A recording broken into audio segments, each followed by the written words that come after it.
Alhamdulillah, baik, Baik, sehat. baik, alhamdulillah. Alhamdulillah sehat.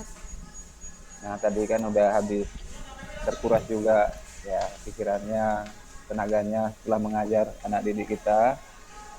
Jadi disambung lagi dengan kegiatan kita sore hari ini, khususnya untuk TGP kita angkatan 11 ya, Pak Apri Iya, Fitriansyah, juga angkatan 11. di Rohayati. Eh, di sini udah ada belum masuk PP-nya? Belum Belum, ya? belum. PP masih sibuk. Baik, langsung saja ya. Walaupun tidak ada gabung di sini, nanti saya ucapkan dulu yang terhormat untuk Ibu Nur Yusliani SPD selaku pengajar praktek dari Pak Apri Fitriansyah, calon guru penggerak angkatan 11. Ya, terhormat Bu Ajeng Kartini SPD selaku pengajar praktek dari Ibu Siti Ruhayati SPD, sama angkatan 11 juga, yang dimana pada hari ini akan melaksanakan diseminasi budaya positif ya.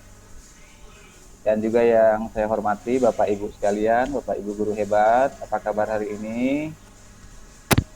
Sehat Bapak. Alhamdulillah, Ya. sehat Bapak. Teh, open cam Oke, teh. sudah makan belum nih Bapak Ibu nih? Cece open cam cek. Sudah makan belum nih? Alhamdulillah, sudah makan. Udah kenyang semua ya? Kita Belum, tempatkan Pak. Belum sempat makan. Ya, kita ini saja Bapak Ibu ya, fleksibel saja. Nah, kalau misalnya sambil makan ya bolehlah, tapi kameranya mohon di off-kan dulu. Kalau mau minum juga terserah ya. Jadi jangan terlalu tegang. Baik, Bapak Ibu, sebelum mulai untuk kegiatan kita hari ini, mari kita berdoa dulu menurut agama dan keyakinan kita masing-masing. Berdoa dimulai.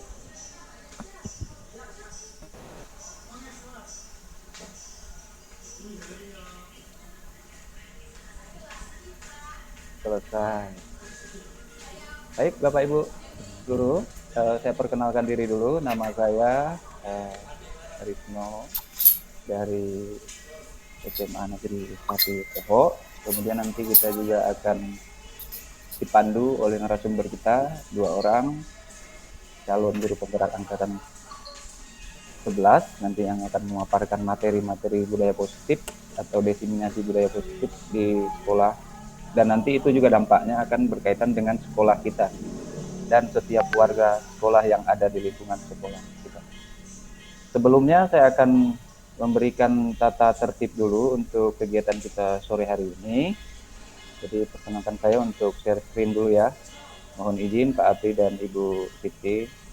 Silakan Bapak. Silakan, Pak. Ya.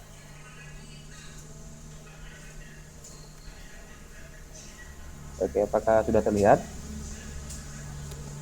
Sudah Pak, sudah terlihat. Jadi untuk tata tertib kita hari ini ya di Zoom meeting sore ini, yang pertama itu kita saling menghormati, baik pendapat nanti atau saran dari rekan-rekan guru, kemudian juga menjaga ketertiban, dan yang ketiga rileks tapi serius, santai tapi serius. Mungkin Bapak Ibu bisa menambahkan, boleh, apalagi yang ingin ditambahkan. Cukup ya Bapak Ibu ya. Kalau HP nggak perlu di silent lah ya. Intinya tidak Fleksibel ya. terlalu mengganggu ya, Pak. fleksibel Fleksibel. saja. Jangan terlalu tegang ya Bapak Ibu ya. Oke, itu tadi tata tertib untuk kegiatan diseminasi budaya positif sore ini. Kemudian nanti agenda atau pemaparan materi akan ada 2 pembagian, yaitu yang pertama dari sesi Pak Apri Fitriansyah yang akan memaparkan materi perubahan paradigma belajar, kemudian disiplin positif, kemudian juga motivasi perilaku manusia dan kebutuhan dasar manusia. Dan nanti di sesi berikutnya ada posisi kontrol restitusi itu dari Ibu Siti, kemudian keyakinan kelas, bagaimana cara membuat keyakinan kelas di awal semester, dan kemudian juga ada strategi 3 restitusi penanganan siswa berkaitan dengan penanganan siswa. Karena juga saya masih ingat-ingat sedikit lah Bapak Ibu ya. Kita di sini berkolaborasi bersama-sama, saling mengingatkan supaya dampaknya juga ke sekolah kita masing-masing. Baik Bapak Ibu, mungkin perlu saya kenalkan juga ya untuk CGP kita, biarpun udah kenal tapi kita perkenalkan dulu lah biar agak-agak gimana gitu. Yang pertama itu Pak Apri Fitriansyah, SPD. Ya, oke. Angkat tangan yang kedua, narasumber yang kedua atau CGP kita yang kedua itu Bu Siti Rohayati. Terima Kita beri kasih tepuk Pak Risno. Ya, kita beri tepuk tangan dulu untuk kedua CGP kita. Ini calon-calon kepala sekolah ini nanti, pengawas juga ya. Mungkin kawan-kawan atau Bapak Ibu Dewan Guru yang mau menyusul nanti akan kita bantu sama-sama ya, seperti inilah dalam bentuk kolaborasi seperti ini. Karena memang ini sangat diperlukan untuk semua kalangan guru atau warga di sekolah. Jadi bukan hanya dari guru saja, pendik juga, KPU, Perpus juga boleh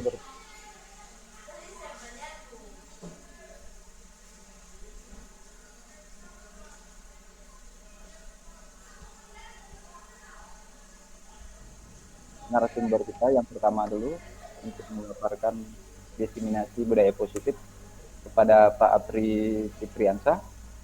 Waktu dan tempatnya kami persilahkan. Ya, terima kasih Pak Risno atas kesempatannya. Mungkin boleh dikeluarkan dulu share screen-nya.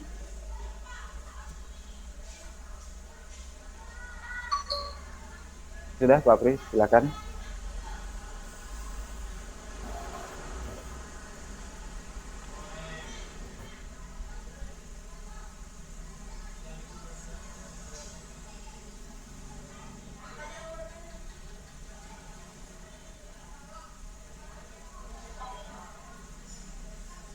Kelihatan Bapak Ibu share screen-nya?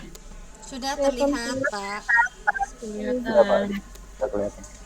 Sudah kelihatan ya. Assalamualaikum warahmatullahi wabarakatuh. Selamat sore dan salam sejahtera buat kita semua. Terima kasih Bapak Ibu semua yang telah hadir dalam video conference ini atau video Gimet yang dimana tujuannya adalah kita berbagi di sini, berbagi pemahaman tentang budaya positif. Jadi diseminasi ini dalam rangka kegiatan aksi nyata modul 1.4. Jadi sebenarnya ini adalah tugas dari kita sebagai guru penggerak buat baik itu saya sendiri dan juga Bu Siti. Jadi saya dengan Bu Siti berkolaborasi untuk memaparkan materi tentang penyebaran pemahaman budaya positif. Perlu Bapak Ibu ketahui, sebenarnya budaya positif ini penting buat sekolah kita Ibu. Jadi Bapak Ibu semua, jadi sangat penting. Jadi kenapa pentingnya penyebaran pemahaman ini? Bukan maksud kita saling mengajarkan, tapi kita di sini nanti ke depannya saling berbagi Bapak Ibu. Bagaimana Bapak Ibu semua menerapkan budaya positifnya di masing-masing kelas maupun di sekolah. Menurut versi Bapak Ibu nanti kita bisa berkomunikasi seperti itu Bu. Terus langsung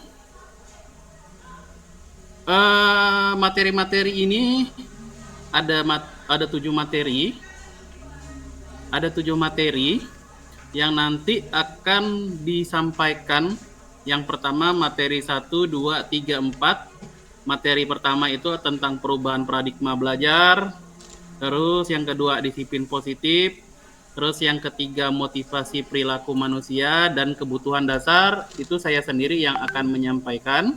Terus untuk materi kelima, 6, dan 7 nanti akan disampaikan oleh Ibu Siti Rohayati. Next.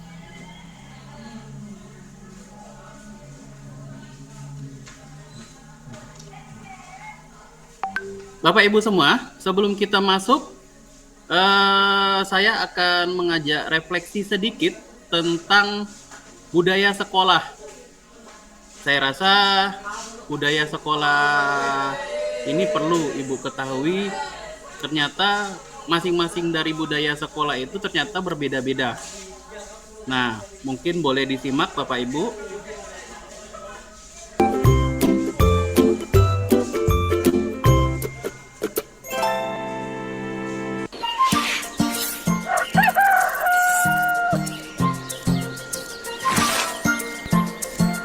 Halo, Bapak Ibu calon guru penggerak. Video ini akan menampilkan dua sekolah dengan budaya sekolah yang berbeda. Perhatikan perilaku guru dan murid di kedua sekolah tersebut. Silakan menonton dan merefleksikannya. Pagi anak-anak, besok sekolah kita akan mengadakan lomba kebersihan. Kita harus jadi juaranya ya. Besok kalian harus membawa semua alat kebersihan. Paham anak-anak? Aku duluan yang pegang sapunya. Aku yang pakai dong berarti. Ih, aku kan juga mau pakai supaya dapat pujian Bu Guru. Baik, Anda telah menyaksikan video budaya sekolah di sekolah A. Nah, sekarang Anda akan mengamati bagaimana budaya sekolah B. Amati perilaku guru dan murid di sekolah B. Selamat menyaksikan. Selamat pagi anak-anak. Agenda belajar kita pagi ini, kita akan keliling sekolah. Tugas kalian adalah mengamati kebersihan lingkungan di sekolah kita ya. Nanti sampaikan satu persatu di kelas.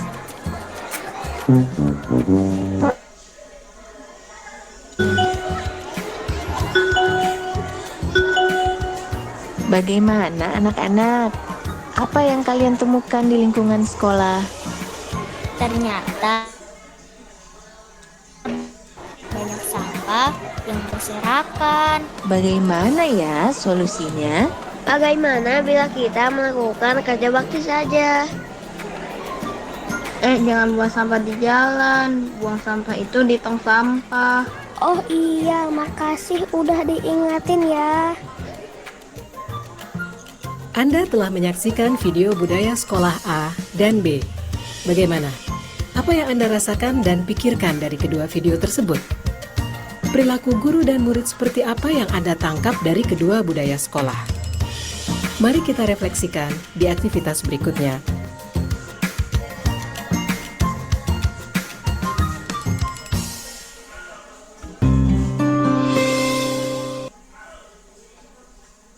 Nah, Bapak Ibu semua,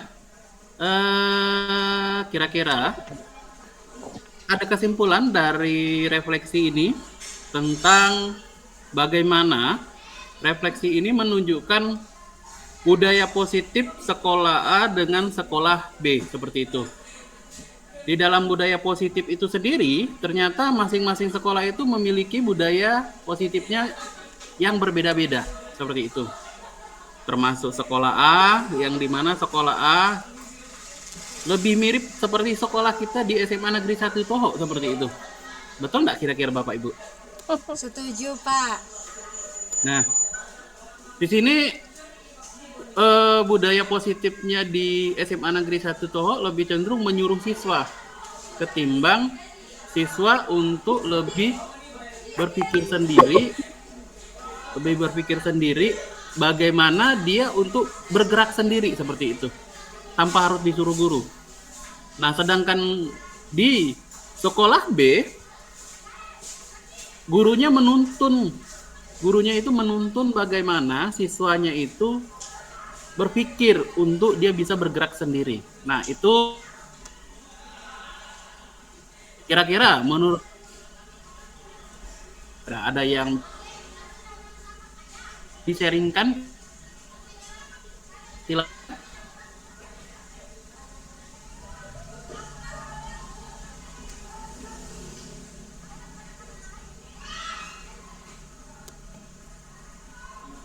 Halo,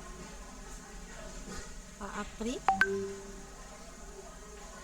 Pak Risno. Ya, silakan. Ada Ya. yang mau bantu atau lanjut? Silakan Bapak. Silakan Bapak Ibu, mungkin ada yang mau memberikan punya ya berkaitan kedua video tadi. Saya mungkin ya Pak ya, boleh ya. Oh, boleh. Boleh. Oke.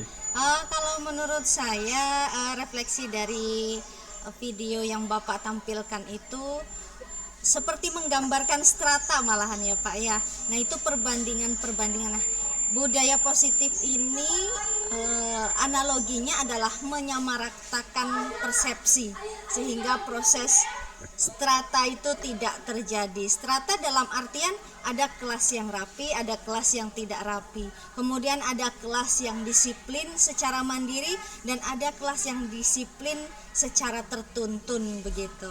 Kalau menurut saya. Nah, kemudian pada bagian menciptakan atau pada bagian proses menciptakan budaya positif ini, inilah upaya kita yang harus kita lakukan, yaitu memberi pengaruh dan menanamkan kedisiplinan itu dari inner child, artinya dari dalam diri yang paling dalam gitu, sehingga siswa itu tidak lagi diberikan penekanan tertentu yang bisa mengarah pada kekerasan verbal begitu Bapak, kalau menurut saya. Terima kasih. Oke, terima kasih Bu Siti atas pendapatnya. Kira-kira teman-teman yang lain bagaimana? Atau kita lanjut ke materi bagian 1?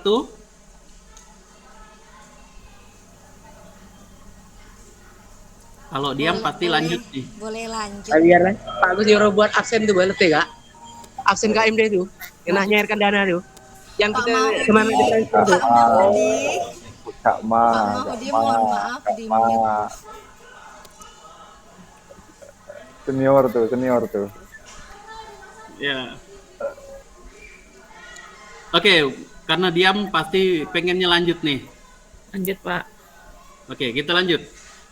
Bagian pertama itu adalah perubahan paradigma belajar. Nah, langsung saja saya sampaikan materinya tentang perubahan paradigma belajar. Perubahan paradigma belajar merupakan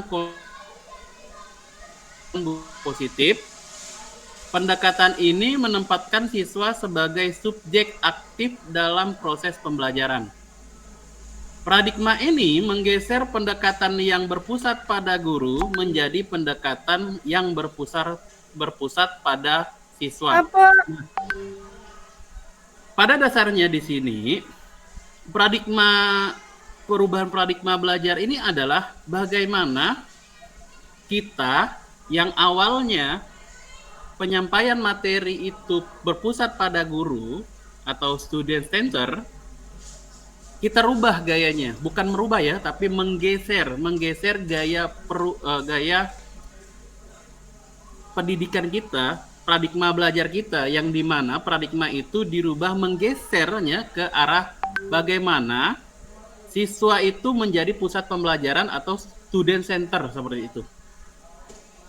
Paradigma menggeser pendekatan yang berpusat pada guru menjadi pendekatan yang berpusat pada siswa. Dalam budaya positif, perubahan paradigma belajar menciptakan lingkungan yang mana siswa merasa terlibat, didengar, dan didorong. Jadi di sini pada dasarnya bagaimana siswa itu merasa terlibat, didengar, dan didorong. Untuk mengambil inisiatif dalam pembelajaran, hal ini mendorong siswa untuk menjadi pembelajaran yang lebih otonom, kritis, dan kreatif. Seperti itu. Lanjut. Pertanyaannya adalah, sudahkah kita melakukan ini? Yuk, Bapak Ibu semua, kira-kira belum. Bapak Ibu semua sudah melakukan itu? Kira-kira Bapak Ibu sudah melakukan ini? Misalkan di mana setiap melakukan pembelajaran yang aktif itu adalah siswanya, tapi bukan gurunya. Maksudnya seperti itu mungkin. Atau ada pendapat yang berbeda dari maksud dari perubahan paradigma belajar ini? Ayo Bapak Ibu semua.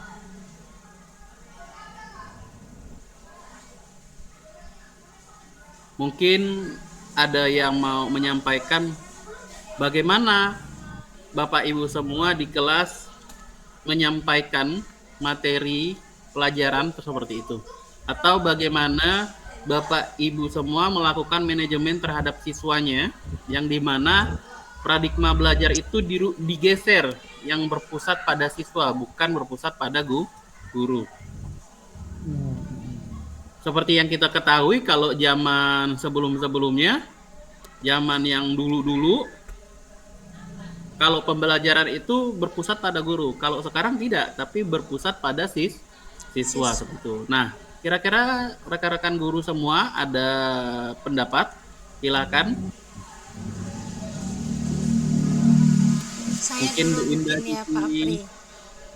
Bu Siti silakan Bu Siti. Oke, mohon izin Pak Apri.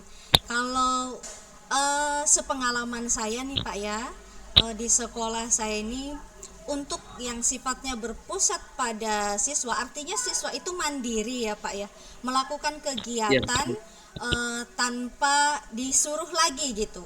Artinya inisiasinya itu tinggi. Nah, kalau di sekolah saya sepengalaman saya itu masih cukup tapi tidak melampaui begitu. Artinya peran guru ini masih sangat diperlukan sekali.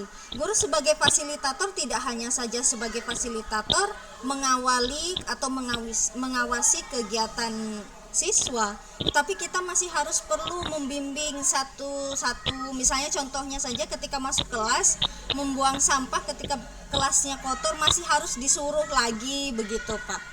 Nah, hal-hal yang seperti ini yang saya temukan. Sehingga berdasarkan pemaparan Bapak tadi, saya pandang bahwa sekolah saya belum menerapkan hal itu. Demikian Bapak. Arti di sini belum ya. Kira-kira bagaimana?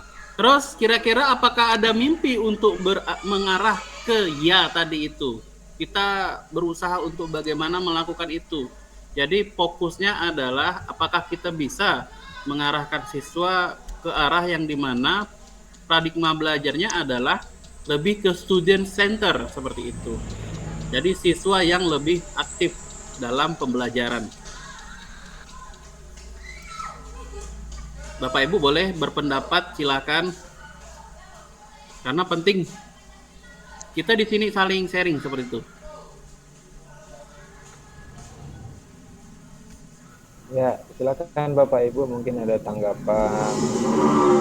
Jadi kita di sini sama-sama belajar ya Bapak Ibu ya. Izin menyampaikan pendapat Pak. Nah, Oke, terima kasih Pak Sofan. Ayo lanjut.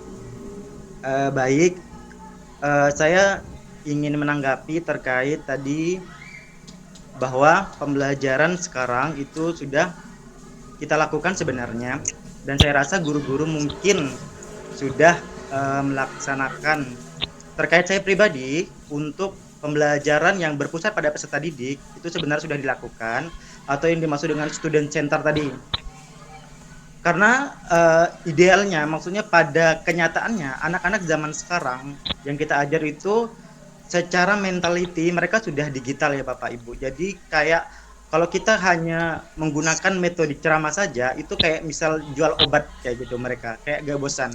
Jadi maksudnya dalam pembelajaran student center ini sudah pasti kita terapkan, kayak misalnya dari model pembelajaran yang kita gunakan, kayak misalnya ada discovery learning, model pembelajaran problem based learning, kayak gitu kan sudah berpusat pada peserta didik, ataupun pada model pembelajaran kooperatif lainnya, misalnya kayak misalnya model pembelajaran TGT, tim game turnamen dan lainnya, yang dimana di kurikulum Merdeka ini diharapkan model pembelajaran kooperatif learning yang kita gunakan seperti itu Bapak Ibu.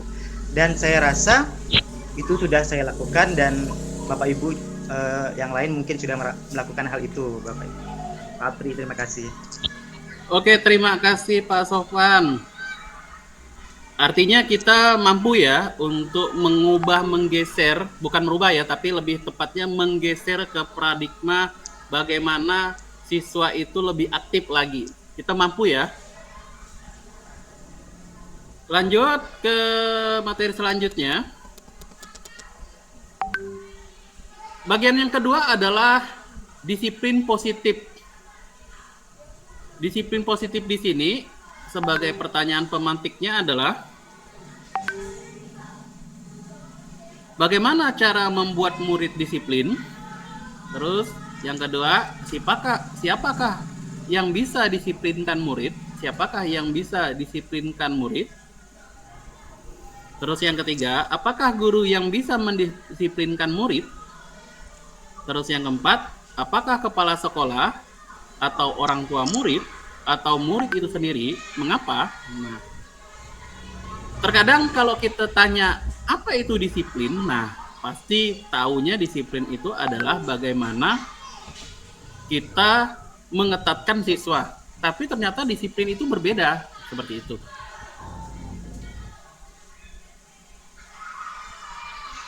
Makna kata disiplin, ketika mendengar kata disiplin, apa yang terbayang di benak Anda, apa yang terlintas di pikiran Anda, kebanyakan orang yang akan menghubungkan kata disiplin dengan kata tertib, teratur, dan kepatuhan pada peraturan.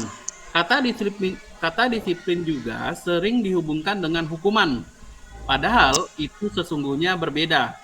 Karena belajar tentang disiplin positif tidak harus dengan memberi hukuman. Justru itu harus salah satu alternatif terakhir. Dan kalau perlu tidak digunakan sama sekali. Jadi sebenarnya kata disiplin itu bukan berarti menghukum. Dan bila perlu kita tidak menggunakan sama sekali yang disebut dengan kata hukuman tersebut.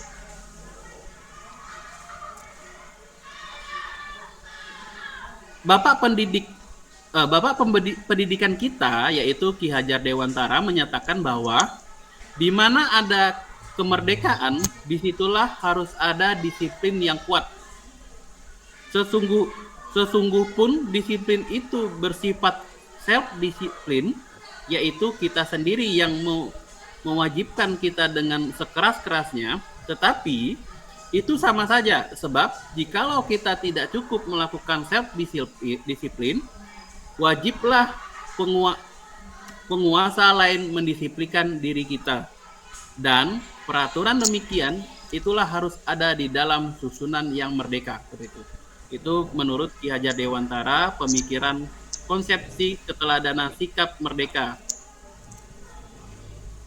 Dengan kata lain, seseorang yang memiliki disiplin diri seperti mereka bisa bertanggung jawab terhadap apa yang dilakukannya karena mereka mendasarkan tindakan mereka pada nilai-nilai kebijakan universal.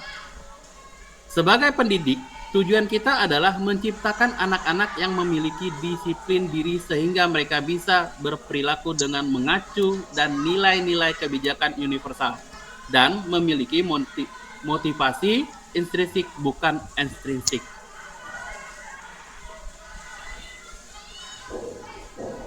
Nah, tentang disiplin positif, kira-kira Bapak Ibu, dari apa yang saya paparkan tentang disiplin positif, kira-kira ada yang menanggapi? Silakan.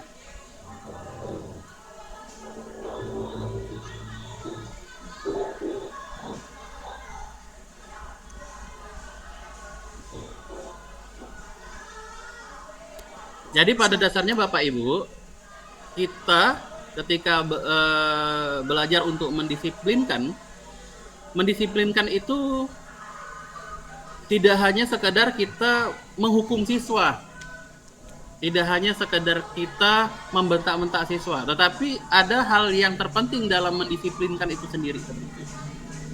Kenapa pentingnya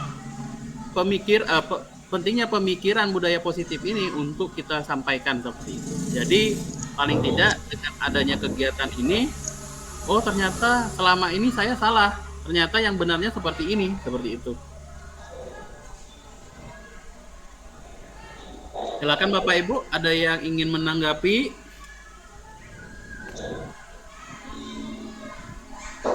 Mungkin Bu Tinca? Ayo Bapak Ibu, silakan. Kalau ada tanggapannya atau memberikan masukan boleh, ataupun pengalaman-pengalaman yang telah Bapak Ibu rasakan sendiri ketika mengajar sekolah itu seperti apa sih? Sudah masuk enggak nih disiplin positif nih?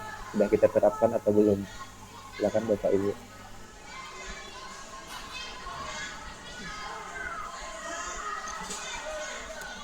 Bu Tuti mungkin ada tanggapan tentang pengalaman Ibu bagaimana menerapkan disiplin di kelasnya Ibu, mungkin Bu Tuti.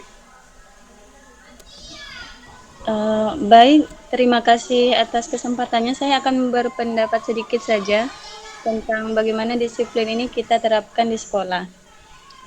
Menurut saya disiplin itu tidak hanya harus kita tekankan pada siswa. Kita sebagai guru ataupun perangkat sekolah lain juga harus memberikan contoh bagaimana kita menepati peraturan yang ada di sekolah, begitu. Misalnya saat buang sampah, buanglah sampah ke tempatnya kan. Kita tidak hanya menekankan pada siswa kamu harus buang sampah ke tempatnya, kalau tidak kamu akan saya hukum. Tidak hanya itu, tapi kita sebagai guru juga mencontohkan bagaimana kalau kita melihat sampah kita juga memungut dan membuangnya ke tempat sampah, misalnya seperti itu. Dan untuk di kelas menurut saya setiap guru yang masuk ke dalam kelas juga baiknya mengingatkan siswa untuk melakukan atau disiplin terhadap peraturan yang ada, begitu. Misalnya mengingatkan masukkan baju ke dalam celana atau bagaimana, begitu kan. Itu diingatkan terus-menerus setiap kita masuk sehingga mereka terbiasa, oh kalau ibu ini datang atau guru ini datang, kita tidak boleh keluarkan baju kita misalnya. Nanti lama-kelamaan mulainya dari yang gara-gara diingatkan terus-menerus nanti akan terbiasa, begitu Pak Bri menurut saya. Oke, terima kasih Bu Tuti. Yang lain kira-kira ada?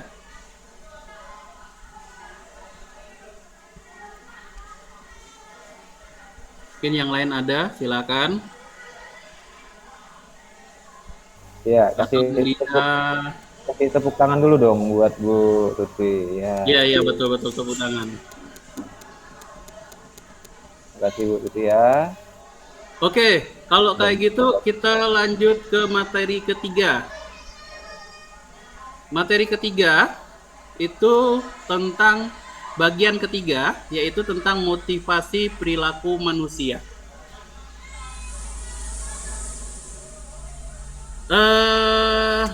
Mengingat tentang refleksi tadi,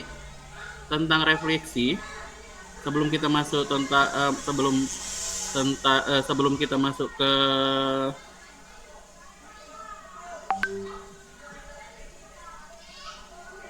sebelum kita masuk ke bagian yang ketiga, di refleksi ini sebenarnya ada yang khas menurut saya. Menurut saya adalah yang khas di sini ketika siswa itu, ketika sekolah A, gurunya menyuruhkan siswa untuk melakukan kegiatan bersih-bersih dalam rangka sekolah sehat. Di situ ada percakapan siswa yang sangat-sangat mungkin di dalam aktivitas sekolah kita juga ada. Ternyata siswa itu membutuhkan perhatian dari kita seperti itu. Di dalam percakapan itu, dia mengatakan, biarkan saya yang pegang penyapunya, karena saya pengen dilihat oleh bu guru yang ini, katanya seperti itu. Nah, sebenarnya siswa itu membutuhkan perhatian seorang guru itu sendiri. Jadi kalau gurunya tidak perhatian, wah bahaya. Ternyata ada siswa yang membutuhkan perhatian guru, yang dimana perhatian yang diberikan kepada guru itu adalah kunci bahwasanya siswa itu bisa mungkin meningkatkan motivasi belajar dia, atau meningkatkan dia bisa bersemangat untuk belajar. Ini di video refleksi di sini ya.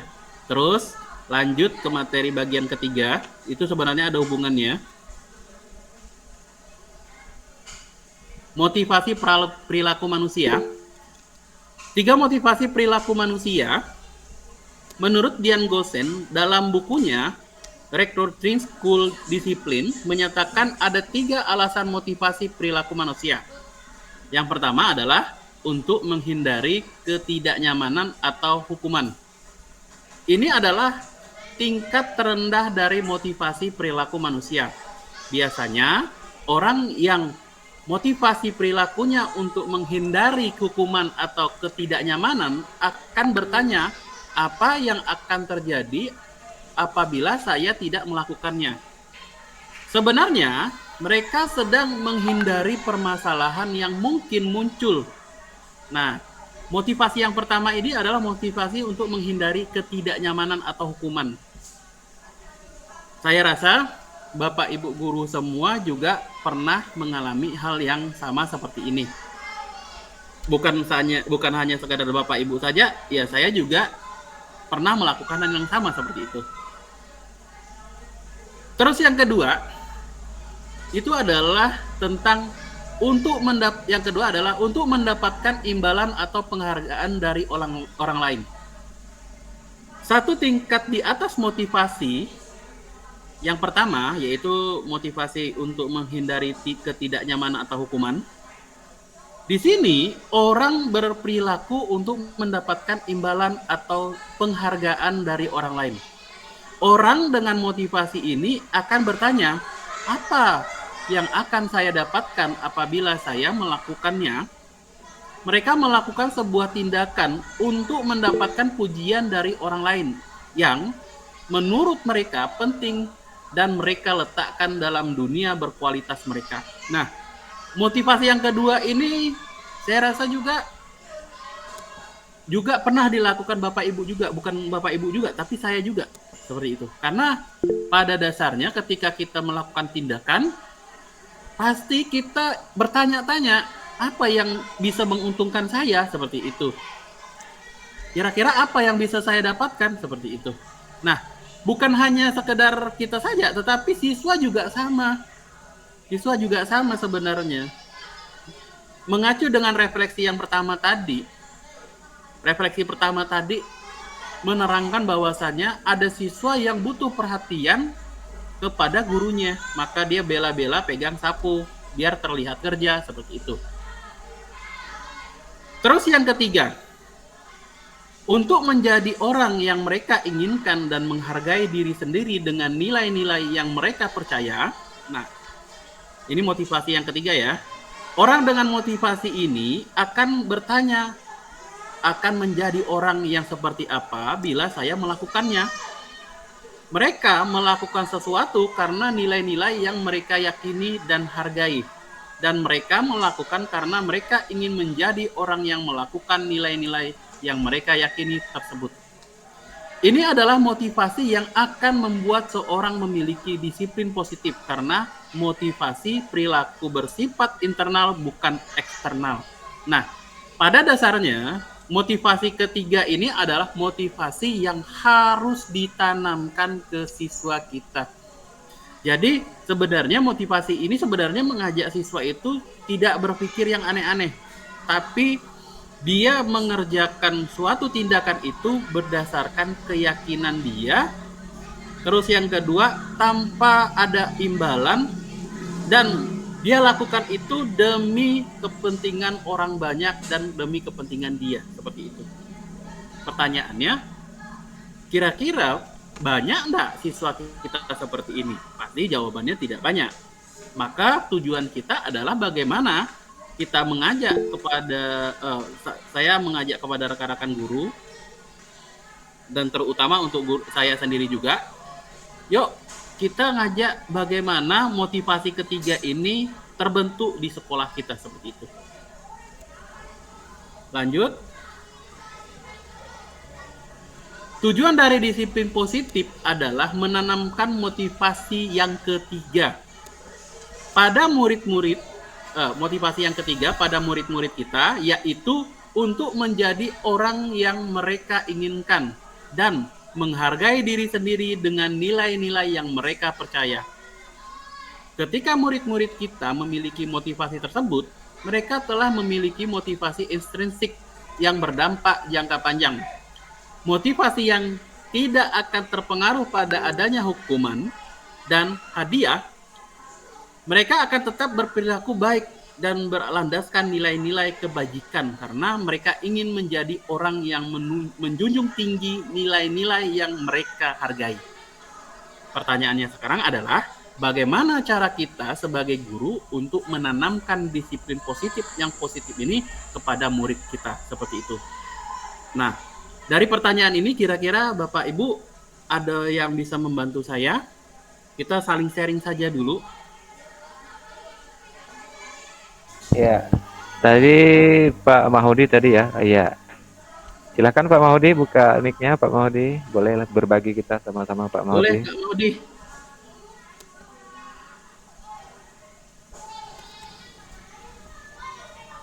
Ayo Kak Mahudi. Kak Mahudi ini guru penggerak angkatan ke-7 juga sama dengan Pak Risno.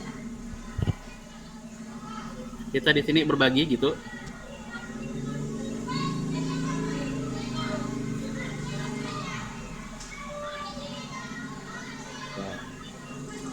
Ini Kak Mahudi tadi disiplin positif dapat diterapkan dengan pendekatan restitusi. Oke, itu di pesan ya. Oke, terima kasih Kak Mahudi.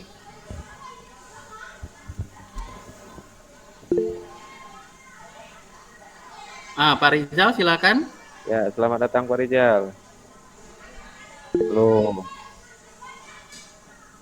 Ya.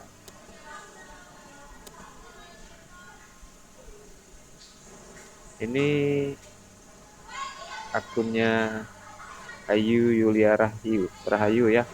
Dalam menerapkan posisi kontrol, boleh tidak kita memberikan hukuman atau konsekuensi? Ya, silakan Pak Apri ditanggapi. Di pesan ya, di pesan. Iya betul. Dalam menerapkan posisi kontrol, bolehkah tidak kita memberikan hukuman atau konsekuensi dalam posisi kontrol? Boleh atau tidak? Kalau berdasarkan posisi kontrol, sebenarnya kita tidak boleh memberikan langsung menjudge untuk memberikan hukuman, tetapi bagaimana siswa tersebut kita beri pemahaman saja dulu seperti itu. Jadi sebenarnya nanti materi ini sebenarnya ada nanti namanya segitiga restitusi 5 posisi kontrol. Jadi sebenarnya ada di kontrol itu sebenarnya ada di situ bisa memberikan pemahaman seperti itu. Sebenarnya seperti itu. Tapi materi ini nanti kita bahas di 5 posisi kontrol lah, lebih cantiknya sebenarnya. Oke Pak Rizal, silakan. Ya, terima kasih. Assalamualaikum warahmatullahi wabarakatuh. Waalaikumsalam Pak Haji. Ya, tadi pas mau ngangkat tangan, tiba-tiba jaringan hilang. Memang. Ketendang gitu, kelempar ya. Inilah resikonya kalau kita online ya. Kadang-kadang normal, kadang-kadang enggak. Ya, saya mohon maaf. Kali ini Pak Apri dan kawan-kawan baru bergabung. Karena juga baru ada kegiatan juga di luar kan. Saya jadi tidak ngikutin dari awal. Tapi paling enggak saya menyimak sebentar lah apa yang disampaikan dengan Pak Apri. Gitu, kan. Dengan perilaku ya Pak Apri ya. Iya. Ya, terima kasih sekali. Ini mungkin jadi saya cuman ya berdasarkan sharing saya atau pengalaman kita semua sebagai guru, saya yakin yang namanya perilaku manusia itu baik itu secara formal maupun informal itu sebenarnya tergantung dari karakter masing-masing. Artinya karakter yang ada di lingkungan kita masing-masing. Bagaimana kalau kita merujuk pada pepatah lama, kalau kita ingin disenangi orang, ingin didekatin orang, ingin orang istilahnya care dengan kita, berperilakulah seperti orang tersebut. Artinya gini, kalau kita masuk ke kandang kambing ya hendaknya kita bunyi kambing kan. Kalau kita masuk kandang ayam ya bunyi ayam. Jangan masuk kandang ayam bunyi ular ya, pasti ayamnya lari. Ya seperti itu. Nah, kalau terkait dengan ke bidang pendidikan khususnya di sekolah, saya rasa penerapan itu sangat efektif sekali. Ya, terutama tentang bagaimana kita memberikan sikap dulu. Kita sebagai pendidik ini bagaimana cara kita memberikan sikap, memberikan perilaku yang baik, serta memberikan contoh yang baik kepada murid-murid kita, pada peserta didik kita. Kalau seandainya kita bisa sudah mampu memberikan perilaku atau contoh yang baik kepada siswa-siswa kita, insya Allah mereka akan mengikuti. Jadi itu nanti arahnya kemana? Ke manajemen diri. Memang sulit sekali Pak Afi dan kawan-kawan semua, bagaimana kita membentuk perilaku yang baik itu seperti apa sih? Apalagi dengan kultur kita yang berbeda-beda, khususnya di daerah SMA Negeri 1 Toho. Kan bayangkan, gurunya 80% itu bukan dari suku asli. Sementara yang kita ajar itu murid-murid kita adalah suku pribumi, suku asli dalam tanda kutip ya. Nah, jadi mohon maaf, ini tidak masalah suku atau tidak, tapi kan tidak dari suku itu terbentuk karakter. Nah ini menurut saya sangat sulit sekali, apalagi kita ini di bidang SMA. Mungkin ada sih guru-guru lain yang bukan dari ngajar SMA. Nah menurut saya perilaku-perilaku ini arahnya ke apa? Ke motivasi kegiatan manusia itu memang terbentuknya dari karakter asal. Nah ini artinya apa? Karakter itu sudah terbentuk dari sejak mereka lahir, dari lingkungan tempat tinggal mereka, dari mereka duduk di bangku SD, naik ke SMP sampai beranjak ke SMA. Nah peran kita sebagai guru ini memang sangat berat Pak Afi dan kawan-kawan. Bagaimana cara kita merubah perilaku itu sementara kita juga masih berkutat dengan perilaku kita sendiri. Nah benar sekali bahwa untung sekali adanya kegiatan program guru penggerak ini terkait tentang motivasi dan manajemen diri. Saya rasa kaitannya ke depan bagaimana kita memberikan motivasi, memberikan contoh baik itu sangat lebih utamakan. Karena menurut saya dengan merubah perilaku kita ke arah positif, ke arah yang lebih baik, saya yakin siswa-siswa akan bersikap lebih baik. Karena ini zamannya kan zamannya sekarang bukan lagi mengeja, tapi bagaimana cara memberikan contoh. Nah, saya rasa seperti itu. Demikian. Terima kasih. Oke, terima kasih Pak Rijal atas pemikirannya, atas penyampaiannya. Menjawab tentang pertanyaan Bu Ayu Yulia Hahayu, yaitu dalam menerapkan posisi kontrol boleh tidak kita memberikan hukuman atau konsekuensi? Jawabannya sebenarnya tidak kedua-duanya. Itu sebenarnya udah dijawab tadi di sebelumnya seperti itu. Mungkin Bu Ayu bisa menanggapi. Silakan Bu Ayu.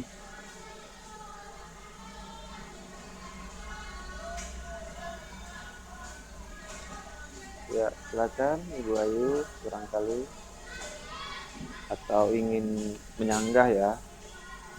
Itu silakan. Kita berbagi di sini Bapak Ibu ya. Jangan ragu-ragu, jangan sungkan-sungkan. Jangan tidur. Jangan tidur.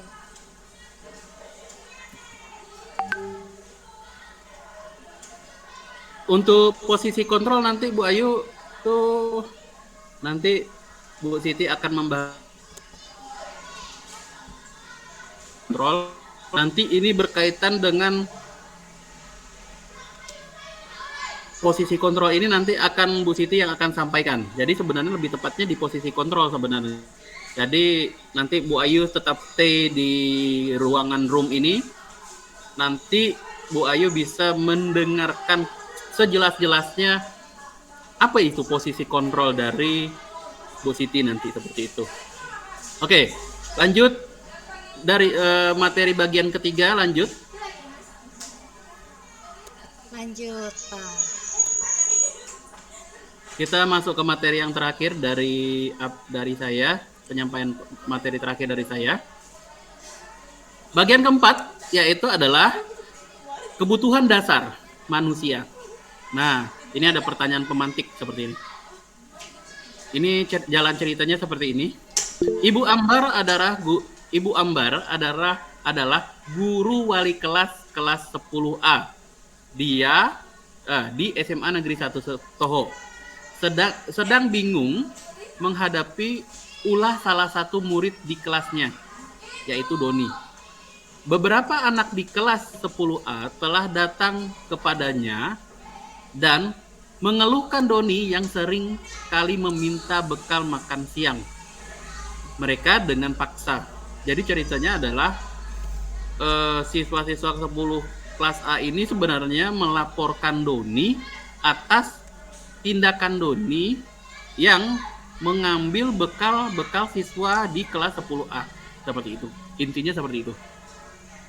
Jika Anda menghadapi situasi seperti Ibu Ambar, apa yang Anda lakukan? Menurut Anda, kira-kira apa alasan Doni melakukan hal itu? Katanya. Nah, kira-kira menurut Bapak Ibu, sebelum kita lanjut ke materi, ada yang bisa memberikan pendapat?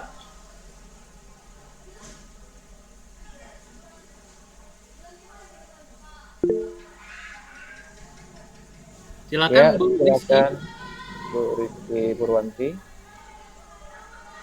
Silakan Bu Rizky. Ya. Ya. Assalamualaikum warahmatullahi wabarakatuh. Waalaikumsalam. Perkenalkan, saya Rizky Purwanti dari SMA Negeri 2 Segedong, Pak. Terima kasih Bu.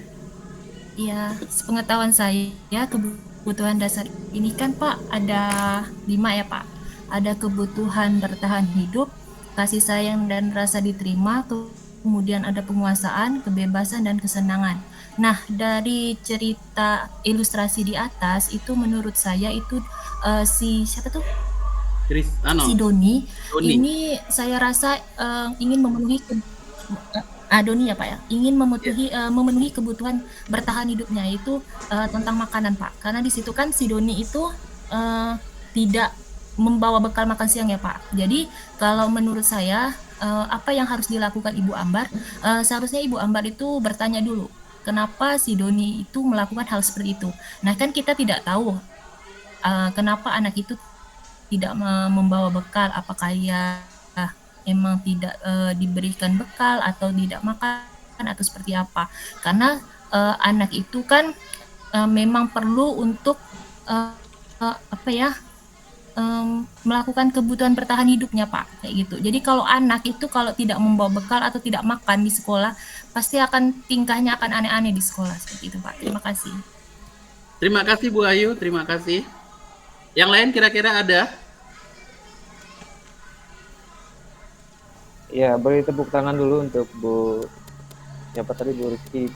Ya Bu Rizky, maaf Bu Rizky. Nah, nanti kita cari si Doni ini Bu ya di Seputa ya. Memanglah Doni ini. Kebetulan di SMA Negeri 1 Toho juga ada namanya Doni seperti itu. Kasihan Ibu Ambar nih. Ayo silakan lagi. Ayo, Pak Rizal silakan Pak Rizal. Ya, menarik sekali Pak Afri, terima kasih. Ya, betul sekali yang dikatakan oleh Bu Rizky tadi terkait tentang sifat dasar manusia yang satu untuk bertahan hidup. Cuman kalau kita lihat dari kasusnya ini terlihat sekali bahwa si Doni ini memintanya dengan paksa. Nah, kalau artinya dia meminta dengan paksa, kalau kaitan dengan kebutuhan dasar manusia mungkin ada tambahan lagi, yaitu ingin diperhatikan. Mungkin sebagai guru juga bisa mengoreksi selain daripada bertahan hidup, apakah Doni ini memiliki kebutuhan khusus satunya dia kurang diperhatikan di rumah sehingga dia melakukan hal-hal yang di luar ekspektasi kita, di luar nalar kita, agar mendapatkan perhatian. Saya rasa itu Pak. Terima kasih. Oke, terima kasih Pak Rizal. Lanjut ke Bu Istiqomah dulu Pak Apri, kita kasih upload dulu Pak Rizal ya. Iya, kasih upload dulu Pak Rizal. Terima kasih Pak Rizal. Oke, silakan dilanjutkan. Bu Istiqomah. Silakan. Silakan.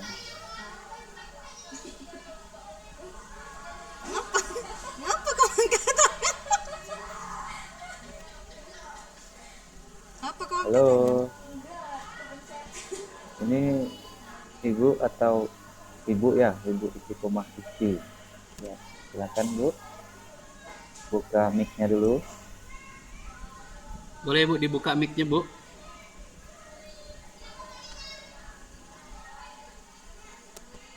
Tertekan mungkin Pak. Oh tertekan. Ya, enggak apa-apa. Asalkan jangan tertekan batin ya. Kepencet. Jangan tertekan batin. Kepencet bukan tertekan. Aduh. Oh kepencet. Siapa sih guru bahasa Indonesia tuh mau dibetulkan bahasa kata. Coba konsultasi dengan guru bahasa Indonesia. Tertekan apa kepencet? Oke, lanjut ya. Boleh lanjut ya? Boleh silakan. Silakan Pak, silakan. Merujuk pada situasi yang sedang dihadapi Ibu Ambar di atas dalam konteks penegakan disiplin positif, Ibu Ambar sebaiknya mencari tahu alasan Doni melakukan tindakan tersebut agar mengetahui kebutuhan mana yang sedang berusaha dipenuhi oleh Doni. Nah, di sini mari kita melihat sebuah konsep 5 kebutuhan dasar manusia menurut Dr. William Gross dalam choice teorinya. 5 kebutuhan dasar manusia seluruh tindakan manusia memiliki tujuan tertentu. Semua yang kita lakukan adalah usaha terbaik kita untuk mendapatkan apa yang kita inginkan. Ketika kita mendapatkan apa yang kita inginkan, sebetulnya saat itu kita sedang memenuhi satu atau lebih dari satu kebutuhan dasar kita, yaitu ada kebutuhan untuk bertahan hidup, seperti yang tadi Ibu Rizky bilang, yaitu survival. Terus ada kebutuhan cinta dan kasih sayang, love and blowing. Terus yang ketiga adalah kebebasan atau freedom, kebutuhan manusia yaitu tentang kebebasan atau freedom. Terus yang keempat adalah kebutuhan manusia yang berkaitan dengan kesenangan atau fun. Dan yang kelima yaitu adalah kebutuhan dasar manusia yang berkaitan dengan kekuasaan atau power, seperti itu. Ketika seseorang guru, murid melakukan sesuatu perbuatan yang bertentangan dengan nilai-nilai kebijakan atau melanggar peraturan. Hal itu sebenarnya dikarenakan mereka gagal memenuhi kebutuhan dasar manusia, seperti itu. Kebutuhan dasar mereka. Ini adalah 5 kebutuhan dasar manusia. Yang tadi yang saya sebutkan, ada kebutuhan dasar untuk bertahan hidup seperti survival. Terus ada cinta, kasih sayang, love and blowing, yaitu kebutuhan untuk diterima. Terus yang ketiga itu adalah kebebasan atau freedom, adalah kebutuhan akan pilihan. Terus yang keempat adalah kesenangan atau fun, yaitu kebutuhan untuk merasa senang. Dan yang kelima itu adalah kebutuhan power atau kebutuhan pengakuan atas kemampuan. Nah, dari kasus Ibu Ambar tadi itu, kasus Doni, yang dimana di kelas itu ada yang melaporkan ke Ibu Ambar. Kalau tadi Pak Rizal menghubungkan itu tentang kebutuhan untuk bertahan hidup, itu dari Bu Rizky. Terus dari Pak Rizal itu adalah apa tadi Pak Rizal? Kebutuhan Pak Rizal? Menguasai.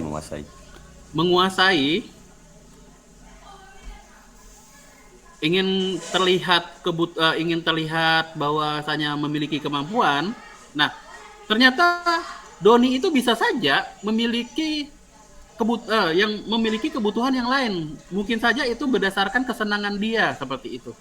Sebenarnya kelima kebutuhan dasar manusia ini sebenarnya dari kasus yang sebelumnya itu bisa dikait-kaitkan seperti itu. Tapi kita harus lebih tahu, lebih spesifik mencari yang mana yang sebenarnya antara kebutuhan dasar manusia tersebut yang dialami oleh kasusnya Doni tadi, yang dialami oleh Bu Ambar di kelas 10A, seperti itu. Oke, kira-kira di sini ada yang ingin bertanya? Dari materi 1, materi 2, materi 3, materi 4, kira-kira Bapak Ibu ada yang ingin bertanya, silakan. Oke, baik Bapak Ibu. Sudah selesai Pak Pri ya? Sudah Pak Pri. Oke, baik Bapak Ibu guru hebat. Ini untuk pemaparan di sesi 1 atau pemateri narasumber 1 tadi telah selesai dipaparkan. Dan kepada Bapak Ibu, kita langsung saja ya Bapak Ibu, langsung tanya jawab mungkin atau sharing, berbagi bolehlah Bapak Ibu berkaitan dengan apa yang telah dipaparkan pemateri tadi barusan, atau bisa juga sharing ya Bapak Ibu ya, bisa sharing terkait apa proses pembelajaran yang Bapak Ibu alami selama ini. Kita berbagi di sini, kita berdiskusi bersama-sama supaya pengalaman Bapak Ibu juga menjadi pembelajaran untuk kita semua yang baik dari positifnya ya Bapak Ibu. Silakan. Ini sebelum kita masuk di sesi yang kedua ya Bapak Ibu ya. Oke. Silakan. Nah, ini dari Ibu Tuti, Bu, Pak Apri. Nah, dari Ibu Tuti. Ya, kalau dari kelima kebutuhan dasar, kira-kira kelanjutan dari pengaduan siswa kepada Bu Ambar itu bagaimana? Nah, bagaimana kelanjutannya? Karena kan ini adalah kasus, bisa saja Ibu Ambar itu memberikan kesimpulan ternyata Doni itu memiliki permasalahan dengan kebutuhan bertahan hidupnya. Atau bisa saja Ibu Ambar mengatakan ternyata Doni ini kelaparan karena kenapa dia berbuat seperti itu? Mungkin faktornya adalah kelaparan seperti itu. Maka dia meminta dengan paksa ke teman-temannya seperti itu. Karena kan kalau dia meminta dengan bahasanya dengan lembut, nanti jiwa kelaki-lakian dia, misalkan jiwa kelaki-lakian dia itu ternodai, bukan ternodai, tapi bisa saja dia enggak laki-laki kok mintanya kayak gitu seperti itu. Atau bisa saja ternyata bukan masalahnya itu. Ternyata masalahnya yang seperti yang disampaikan oleh Pak Rijal, yaitu adalah dia melakukan tindakan itu adalah dia ingin diakui. Yaitu kekuasaan, kebutuhan pengakuan atas kemampuan seperti itu. Terkadang memang kalau anak laki-laki itu melakukan hal itu karena dia ingin, orang inilah, di kelas inilah sebagai sebagai dia yang diakui, dia yang menjadi kepala pukulnya seperti itu. Memang terkadang bukan saja di sekolah yang, tapi di SMA Negeri 1 Toho juga ada. Salah satu pernah ada kasus yaitu berkaitan dengan bagaimana seseorang siswa tersebut minta uang ke adik kelasnya.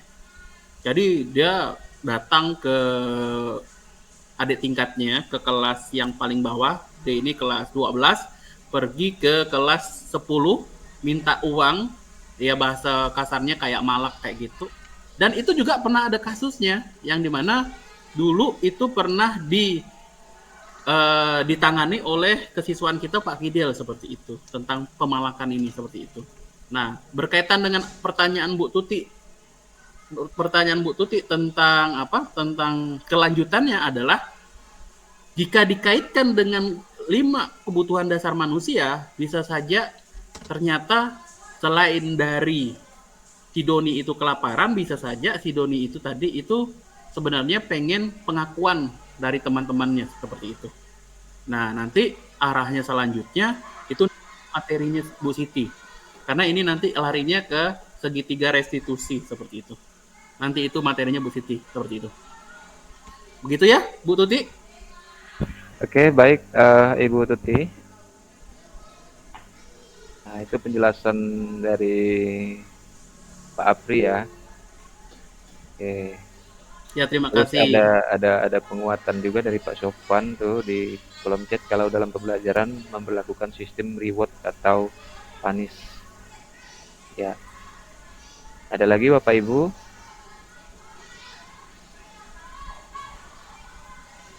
Kalau tidak ada Bapak Ibu, kita lanjut ke sesi yang kedua Bapak Ibu ya. Ya, terima kasih Bu Tuti. Oke, Ya, baik Bapak Ibu sekalian, kita beri aplaus dulu untuk Pak Apri yang sudah melakukan presentasi untuk sesi 1 ini. Ya, sangat luar biasa sekali ya Bapak Ibu ya. Mudah-mudahan apa yang sudah dipaparkan oleh Pak Apri ini bisalah menjadi rujukan untuk kita memahami bagaimana sih sebenarnya siswa nakalnya itu seperti apa ya, berkaitan dengan kebutuhan dasar dari manusia tadi. Pak Risno, Bu Priscila ingin menanggapi, Pak Risno. Oh iya, sorry, baru lihat ya. Sorry Bu ya. Silakan Bu Priscila. Silakan. Di open mic-nya Bu Priscila.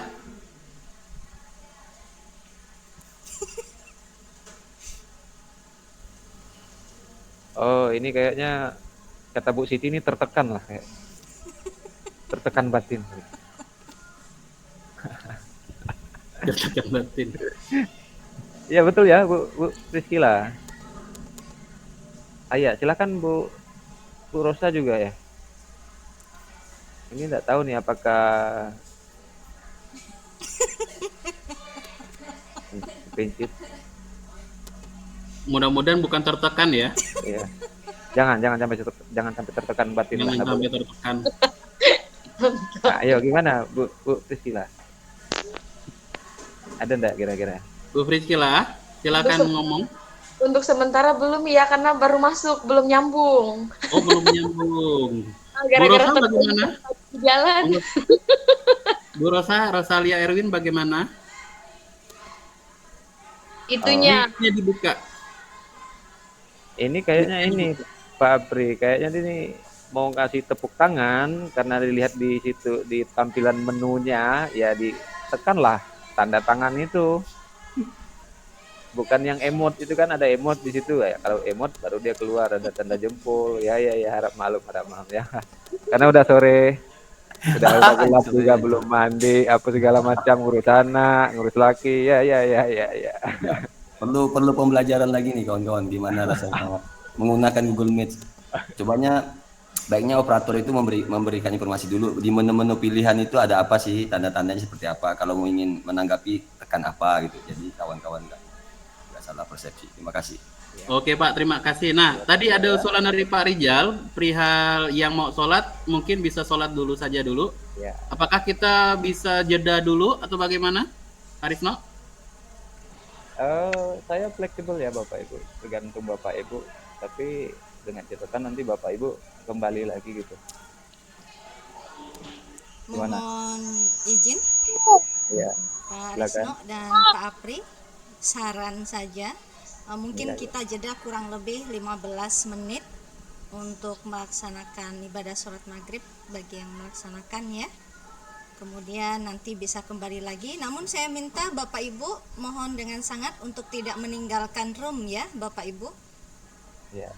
Tetap dihidupkan ya. Jangan keluar. dihidupkan di sini ya. Matikan aja kameranya ya. Oke baik Bapak Ibu, dipersilakan ya bagi yang mau sholat dulu. Jadi kita jeda dulu.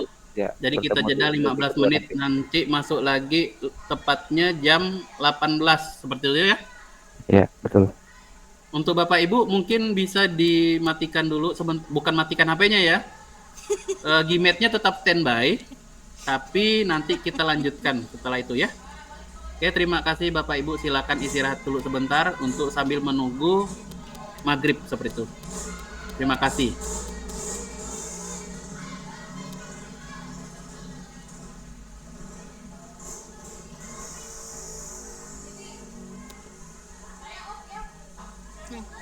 Iya, nanti di rumah nyambung lagi ya.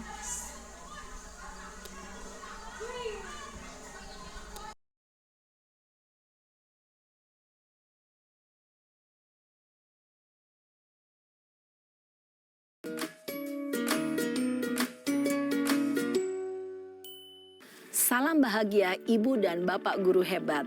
Dalam penerapan disiplin positif restitusi, salah satu program yang dikembangkan adalah 5 posisi kontrol. 5 posisi kontrol dalam restitusi adalah proses perjalanan seorang pendidik agar dapat mengenali dirinya. Pada video kali ini, kita akan membahas tentang 5 posisi kontrol yang dikembangkan oleh Diane Gossen dan contoh penerapannya.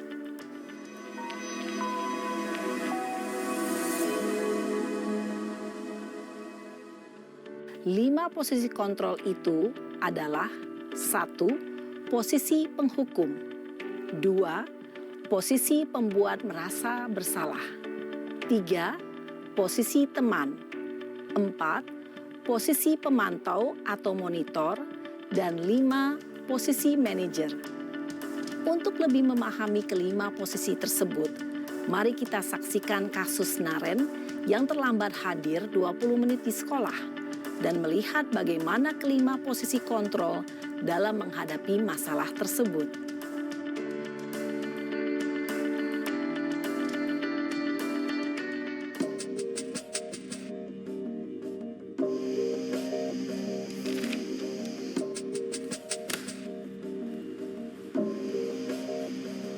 Naren! Sini kamu! Selamat pagi, Bu. Selalu terlambat. Kamu deh, pasti terlambat. Maaf, Bu. Saya... Apa? Apa coba? Alasan kamu apa lagi? Kapan sih kamu tidak terlambat? Malas sekali ya kamu jadi anak. Saya... Dasar pemalas. Gak kapok-kapok sih kamu. Sudah berapa kali terlambat? Sana, kamu keliling lapangan basket 2 kali. Kenapa saya harus keliling lapangan basket, Bu? Kenapa? Kamu mau lawan ibu? Berani-beraninya jawab. Sudah terlambat, masih berani jawab pula. Sekarang, keliling lapangan basket 5 kali sekalian. Biar kapok. Cepat, pergi sana ke lapangan basket. Posisi penghukum biasanya berbicara dengan nada tinggi, menghardik, menunjuk-nunjuk, menyakiti, dan menyindir. Hukuman bisa berupa fisik maupun psikis. Ibu dan bapak guru hebat. Dampak yang terjadi pada murid ketika guru berada pada posisi penghukum adalah murid cenderung akan memberontak, bahkan menyimpan dendam.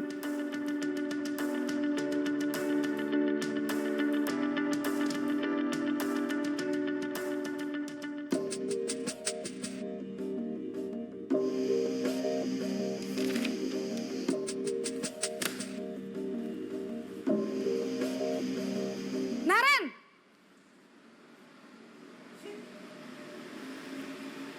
Selamat pagi, Bu. Naren. Kamu kenapa terlambat lagi, nak? Ya Tuhan, Naren. Kamu senang ya bikin ibu susah ya? Kalau kamu terlambat lagi, nanti ibu yang ditegur bapak kepala sekolah, nak. Disangka ibu tidak bisa membina kamu. Duh, gimana ini? Maaf, Bu. Duh, Gusti Naren.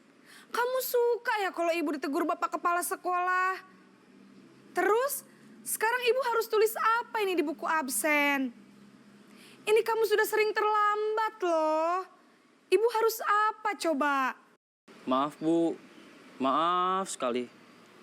Ya sudah, lain kali jangan bikin ibu susah lagi ya, nak ya. Ibu tidak akan kuat lagi kalau kamu begini terus. Bisa jantungan kalau ibu ditegur bapak kepala sekolah. Sana cepat ke kelas. Maaf ya, Bu. Maaf sekali. Posisi pembuat rasa bersalah berbicara dengan nada tenang, cenderung lembut. Namun kata-kata yang diutarakan membuat murid merasa menjadi orang yang gagal. Memandang buruk dirinya sendiri, merasa tidak berharga, dan tidak sanggup membahagiakan orang lain.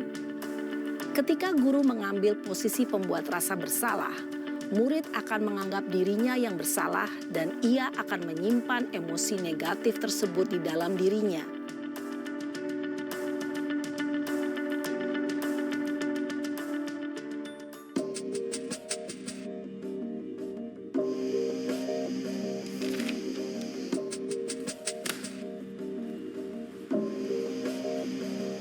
Naren!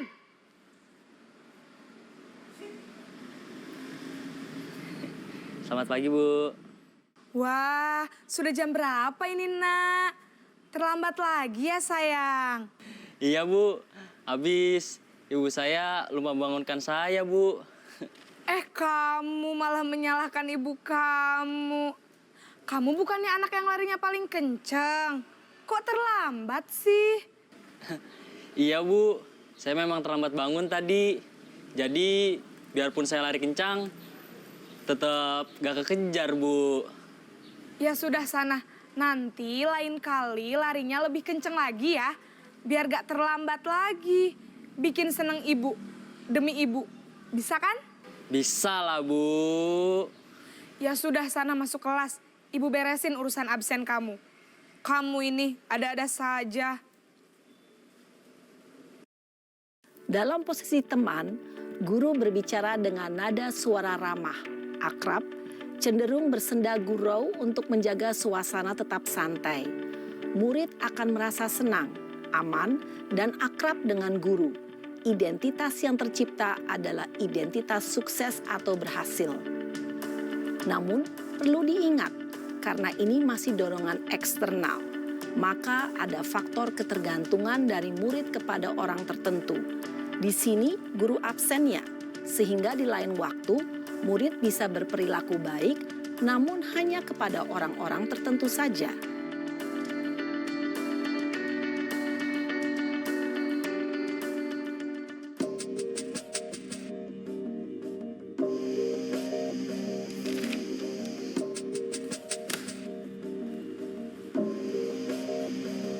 Naren!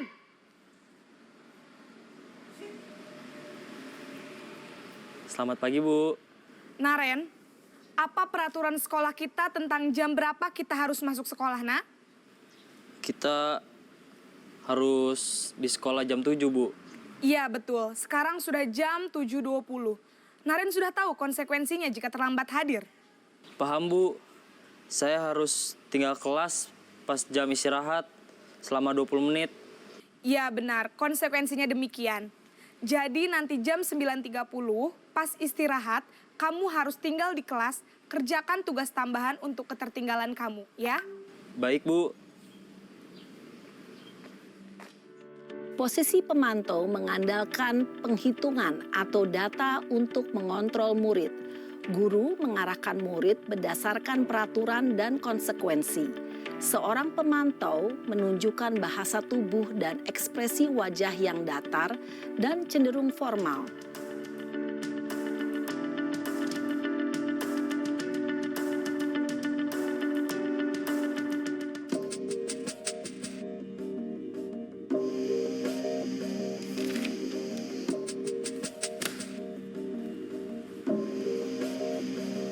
Naren!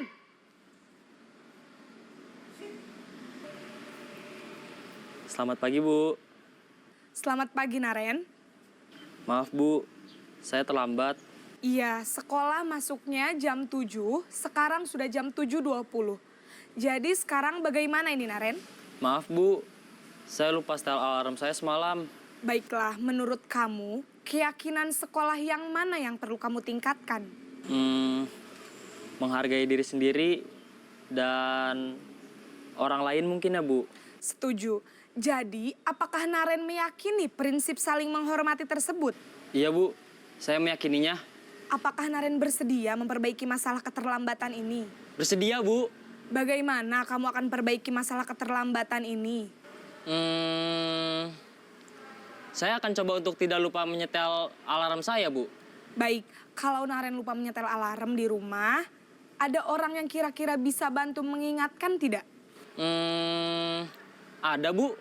Kakak saya, Kak Ema. Ada lagi selain Kak Ema? Selain Kak Ema, ada ibu saya. Baik, jadi yang mengingatkan Naren adalah Kak Ema dan ibu kamu ya? Kira-kira akan mulai setel alarm kapan nih, Naren? Setelah pulang sekolah, akan segera saya lakukan. Baik, jadi Naren akan setel alarm untuk bangun besok pagi dan akan diingatkan oleh kakak dan ibunda Naren ya. Ada lagi yang mungkin perlu dilakukan, Naren? Agar tidak terlambat bangun lagi. Tidak ada, Bu. Baik, Naren. Terima kasih untuk kerjasama kamu. Sekarang kamu perlu kembali ke kelas untuk belajar. Baik, Bu. Terima kasih. Posisi manajer adalah posisi kontrol yang disarankan untuk membimbing murid memiliki sikap disiplin yang positif, yaitu murid yang mandiri, bertanggung jawab, dan dapat memecahkan masalah. Tujuan dari posisi ini adalah agar murid dapat berefleksi atas tindakannya. Guru akan dengan tulus memberikan pertanyaan-pertanyaan bermakna, sehingga membuat murid dapat belajar dari kesalahannya dan mencari sebuah solusi untuk menyelesaikannya. Ibu dan bapak guru hebat, setelah mengamati adegan kelima posisi kontrol tadi, kira-kira posisi mana yang paling ideal? Posisi mana yang dapat menunjang motivasi intrinsik murid? Ya, tentu posisi manajer. Posisi ini memang posisi ideal yang ingin dituju setiap pendidik. Pada posisi inilah, guru dapat menerapkan disiplin positif yang berpihak pada murid, yang memerdekakan murid. Perjalanan seorang pendidik tentunya tidak mudah untuk sampai pada posisi seorang manajer. Namun, tujuan kita pasti, yaitu menciptakan murid-murid yang mandiri, merdeka, dan bertanggung jawab. Semoga penggambaran 5 posisi kontrol yang telah diperlihatkan ini dapat menjadi ajang refleksi bagi kita semua, agar dapat terus mengasah dan menerapkan disiplin positif yang memerdekakan murid. Mari terus berlatih dan bersemangat. Selamat menerapkan. Salam dan bahagia, Ibu dan Bapak Guru hebat.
Papi. Selamat pagi Suryo, silakan duduk. Apa Bapak minta dari saya? Iya, Bapak tadi mendapat laporan dari Pak Risno, ada yang terjadi denganmu pada saat jam pelajaran. Beliau ada yang bisa Bapak bantu? Ya Pak, saat pelajarannya tadi saya ingin keluar ke toilet, tetapi saya ke kantin, kemudian saya ketahuan oleh Pak Risno dan saya diomelin beliau. Suryo, apakah kamu tahu makan di kantin pada saat jam pelajaran adalah sebuah kesalahan? Ya Pak, saya tahu. Bapak juga pernah melakukan kesalahan seperti itu waktu sekolah dulu. Jadi, mari kita selesaikan masalah ini bersama-sama. Baik Pak. Mengapa kamu makan di kantin pada saat jam belajar tadi? Ya Pak, karena saya sangat lapar sekali Pak.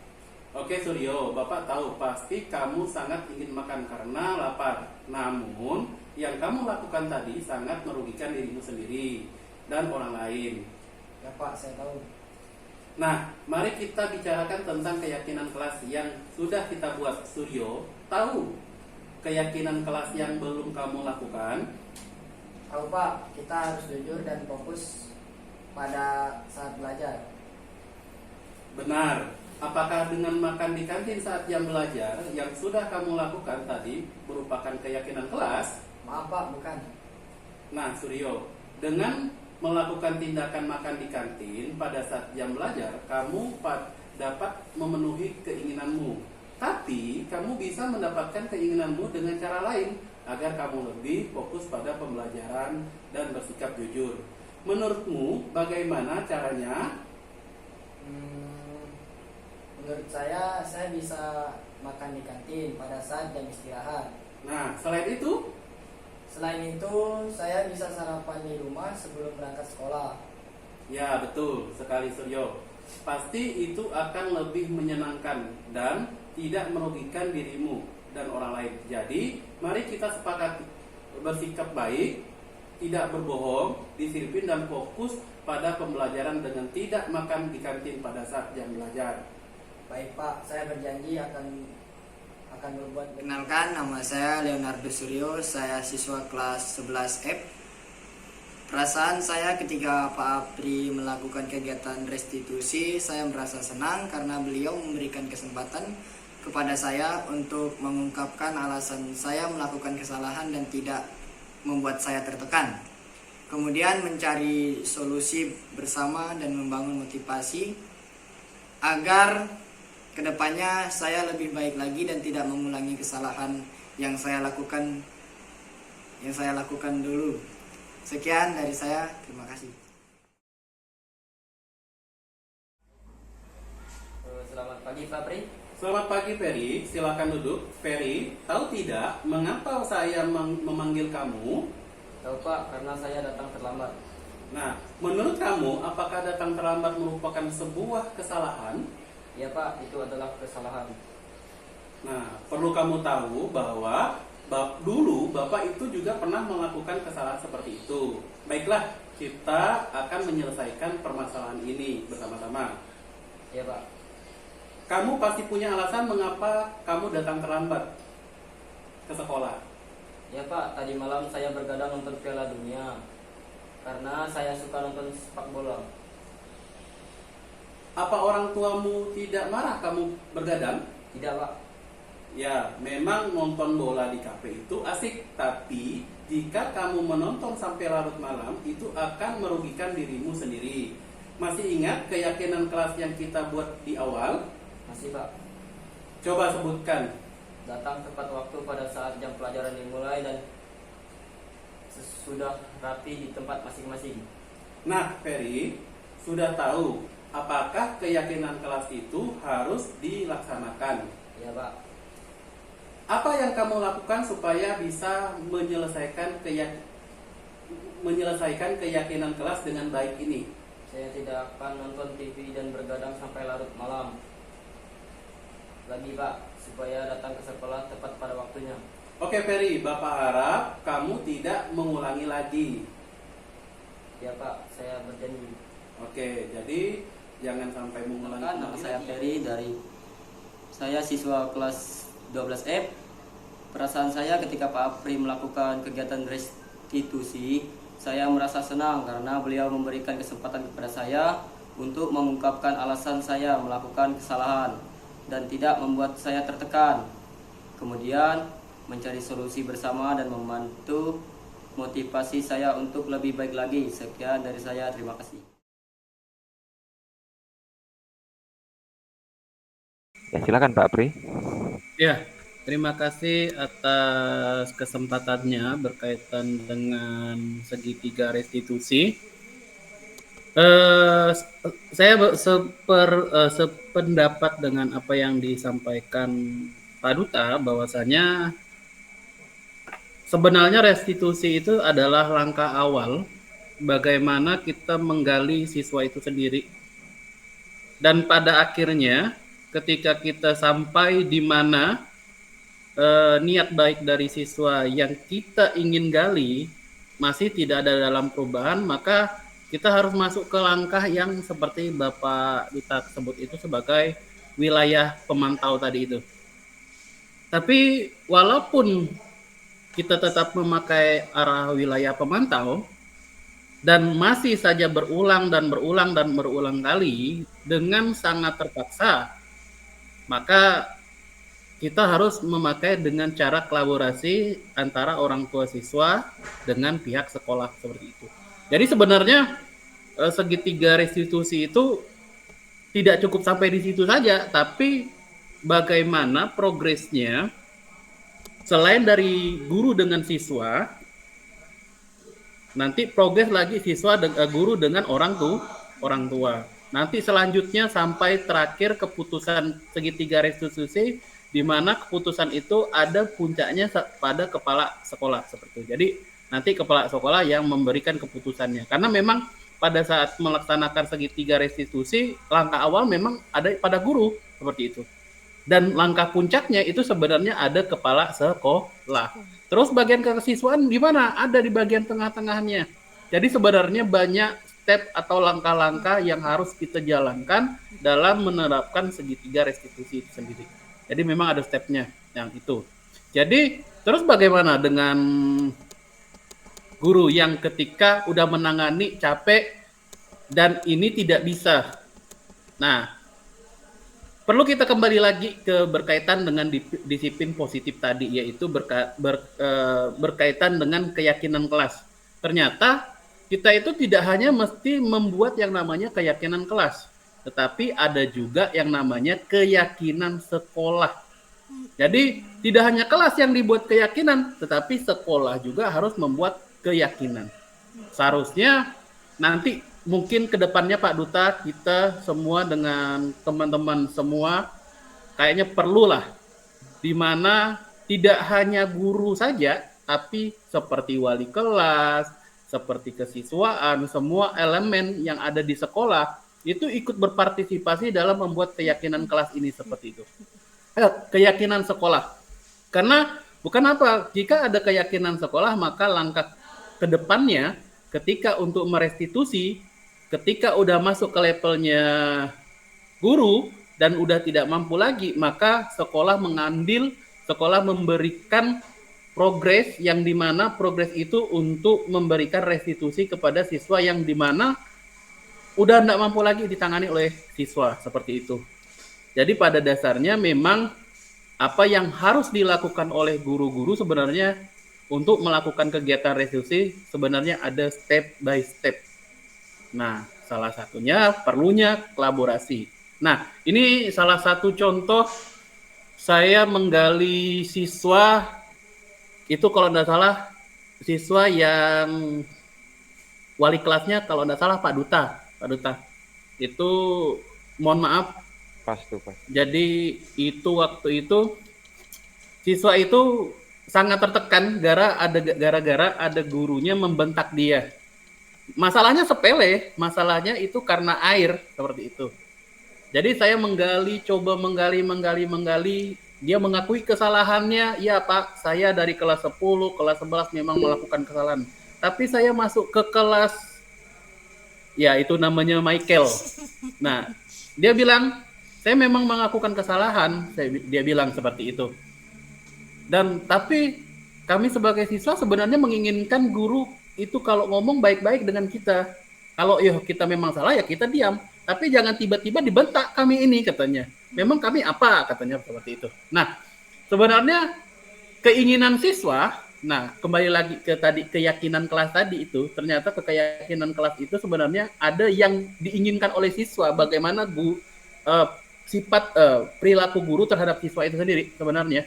Nah, sebenarnya siswa itu menginginkan bagaimana kita merespons siswa itu sendiri. Ya, saya akui sebenarnya saya dulu ya bahasa dibilang saya termasuk orang yang kasar dulu sama siswa sebenarnya seperti itu. Ya Duta, Pak Rijal semua yang tahu kan. Tapi setelah saya memasuki yang namanya modul 1.4 berkaitan disiplin positif, ternyata apa yang saya lakukan kemarin itu ternyata salah. Siswa lebih cenderung mendam saya, seperti itu. Ini yang saya dapatkan, ini yang saya coba gali kepada siswa. Nah, dan mulai berlahan, saya bukan merubah tapi menggeser yang awalnya saya punya kebiasaan buruk, saya geser supaya ada kebiasaan positif. Ternyata alhamdulillah siswa merespon dengan baik tanpa harus saya kasar. Siswa oh iya ngerti. Salah satu contoh kemarin saya coba menegur siswa berkaitan dengan jangan duduk ke pagar. Kalau dulu saya bentak, kalau sekarang enggak. Hei bang, tolong jangan duduk ke pagar, kan enggak epic. Kasihan, tidak ganteng. Gunakan bahasa-bahasa yang istilahnya bahasa memuji tapi itu bisa menegur, bisa menggelitik dia, seperti itu. Nah, jadi berkaitan dengan budaya positif, itu sebenarnya sangat epik dari materi 1, perubahan paradigma, sampai ke keyakinan kelas, posisi kontrol, segitiga restitusi, memahami kebutuhan manusia. Nah, sebenarnya semuanya itu sebenarnya materi yang sangat-sangat epik dan bisa menyadarkan dan bisa merubah paradigma seorang guru itu sendiri sebenarnya. Jadi kita ini tidak perlulah kasar-kasar, cukup kita mainkan bahasa saja supaya siswa itu bisa tenang, bisa segar.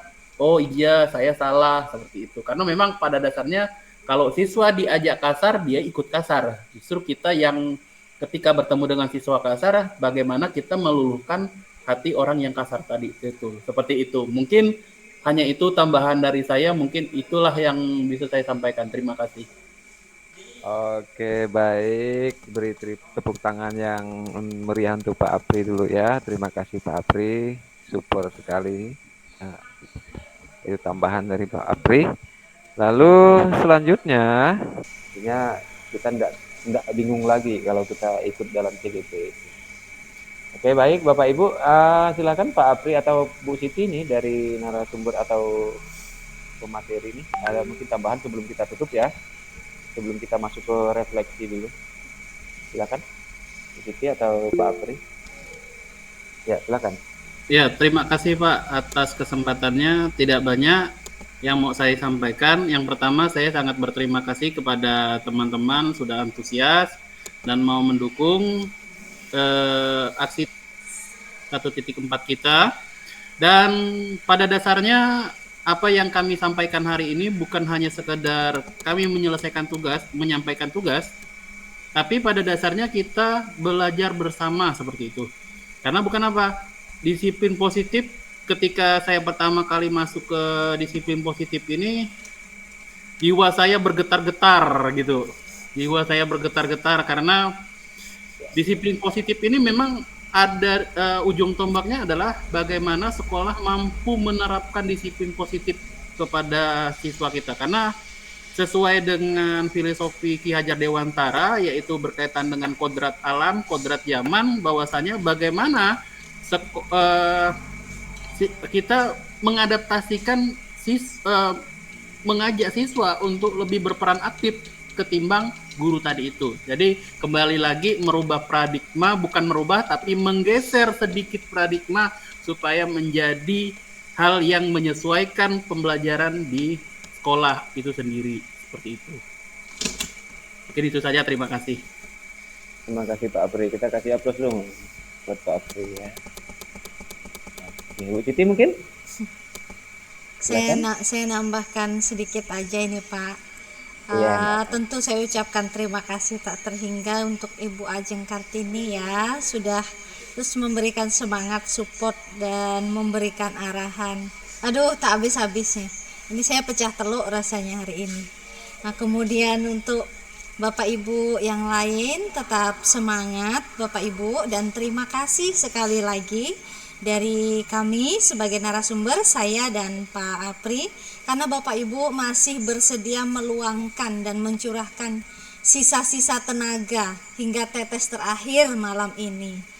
Mohon maaf Bapak Ibu apabila dalam penyampaian ini tidak memenuhi ekspektasi Bapak Ibu, namun kami berharap apa yang kami sampaikan ini meninggalkan makna bagi Bapak Ibu untuk kemudian dapat diimplementasikan, dapat dikembangkan. Demikian Bapak Ibu, terima kasih. Ibu Ajeng, terima kasih.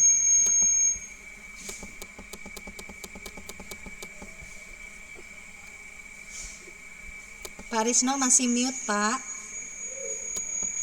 Ya. Baik Bapak Ibu, kita kasih aplaus lagi untuk kedua CGP kita ya. Sukses selalu. Kemudian juga di seniornya ini ada Pak Haji Rizal dan juga Pak Duta. Bulan 10 kita makan-makan, jangan lupa coba rasa tentunya. Ditunggu. Menyusul Pak Apri dan Bu Siti, oke? Baik Bapak Ibu, dengan berakhirnya tadi pemaparan dan juga kata-kata sambutan penguatan dari Ibu PV, dari Bu Siti Hayati, kedua CGP yang telah memberikan penguatan kepada kita. Semoga apa yang Bapak Ibu CGP kita sampaikan dan juga PP di sini dapat menguatkan kita bahwa asalnya saya ambil kesimpulan gini Bapak Ibu ya. Kita ini belajar ini mengikuti zaman Bapak Ibu. Kalau dulu kita belajarnya ya sistem istilahnya semi militer lah, yang seperti dikatakan Ibu Siti tadi. Kita mendengar suara sepatu saja kita udah takut kan. Tapi harus kita sesuaikan Bapak Ibu sekalian. Kita menyesuaikan zaman.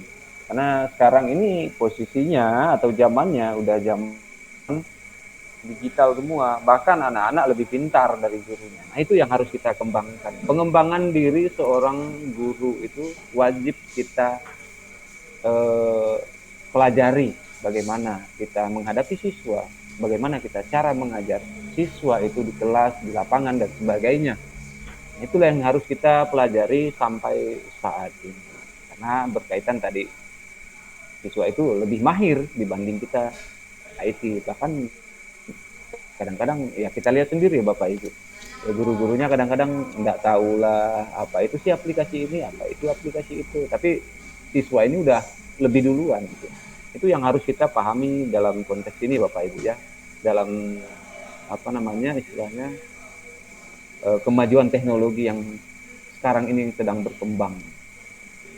Jadi kesimpulannya Bapak Ibu untuk malam hari ini yang dapat saya petik selaku moderator, budaya positif di sekolah itu bertujuan untuk menumbuh kembangkan motivasi intrinsik warga sekolah. Ya, warga sekolah artinya seluruh guru, kemudian tendik, baik itu staf TU, perpus, dan segala macam yang ada di sekolah, kemudian memotivasi intrinsik merupakan kemampuan diri sendiri untuk menangani masalah yang dihadapi dengan bertanggung jawab. Kemudian oleh karena itu budaya positif sangat diperlukan oleh sekolah agar dapat memberikan lingkungan yang nyaman dalam pembelajaran atau pendidikan. Jadi siswa itu ketika belajar di sekolah merasa nyaman, kemudian juga merasa enak kalau sedang berada di sekolah, bukan tertekan karena takut dengan segala macam hal dan sebagainya. Jadi itu Bapak Ibu ya yang dapat saya simpulkan. Kemudian sebelum penutup yang terakhir, saya pengen ini nih kita refleksi dulu ya Bapak Ibu ya. Ya biasa kalau dalam guru penggerak itu biasa ada refleksi. Kita pakai 4P saja. Nanti saya tunjuk boleh ya Bapak Ibu ya. 4P, yang P pertama itu peristiwa apa sih yang kita alami atau kita rasakan tadi kita belajar ini. Kemudian P yang kedua, perasaan apa yang kita dapat setelah kita belajar bla bla bla dan sebagainya. Kemudian pembelajaran apa yang kita dapat dalam sesi ini. Ada dua sesi tadi itu jelaskan, kemudian penerapannya seperti apa, ke depannya seperti apa yang harus Bapak Ibu atau kita laksanakan. Silakan, mungkin tanpa saya tunjuk bolehlah satu orang saja mewakili refleksi kita untuk kegiatan kita pada malam hari ini.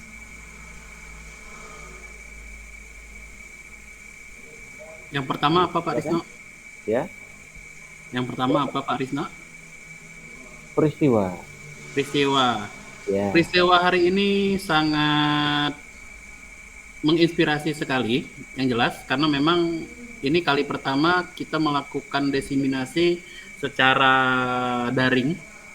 Mungkin nanti diskusi ke depannya kita lakukan ini supaya menambah wawasan kita. Memang pada dasarnya guru itu tidak cukup hanya belajar pada hari ini saja.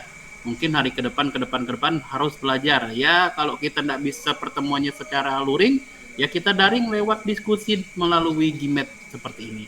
Terus P yang kedua. Yang kedua itu perasaan. Apa perasaan? Saya senang saja Pak, senang. Karena melihat antusias kawan-kawan yang sangat super sekali. Oke. Yang ketiga. Pembelajaran apa yang didapat? Pembelajaran yang saya dapat hari ini kawan-kawan sangat-sangat super. Pokoknya super lah Pak. Karena memang selain informasi selain ilmu dari Pak Duta, Pak Rijal, terus dari Pak Bu Titi dan yang lain-lain memberikan wawasan begini seperti itu. Oke, yang terakhir penerapan Pak. Penerapan ke depan berkaitan dengan budaya positif ke depannya ya seperti yang sebelum saya katakan bahwasanya kita tidak cukup untuk menerapkan budaya positif ini hanya sekadar di kelas saja, tetapi budaya positif juga diterapkan di tingkat sekolah. Jadi memang pada dasarnya penting kita menerapkan budaya positif ini seperti itu. terima Karena kasih, Pak. kedepannya budaya positif ini memberikan dampak yang bagus ke depannya ke sekolah seperti itu. Karena memang zaman sekarang itu seperti yang tadi saya tampilkan refleksi antara sekolah A dengan B menunjukkan bahwasannya sekolah itu ketika dia menerapkan budaya positif yang B ternyata oh ini begitu karena sesuai dengan kodrat zaman dan kodrat alam seperti itu. Baik, terima kasih Pak Apri ya. Tapi saya pengen dengar nih di luar CGP lah ya. Ya, boleh lah ya. Coba mungkin Pak Pero lah. Ini kita menerapkan refleksi 4P Pak Pero ya. Ada satu peristiwa. Peristiwa itu yang terjadi saat ini, yang Anda pelajari saat ini, yang kita saksikan. Oke. Silakan dari peristiwa dulu. Yang pertama tadi pelajaran ya? Peristiwa Pak. Oh peristiwa. Ya, yang terjadi tadi barusan.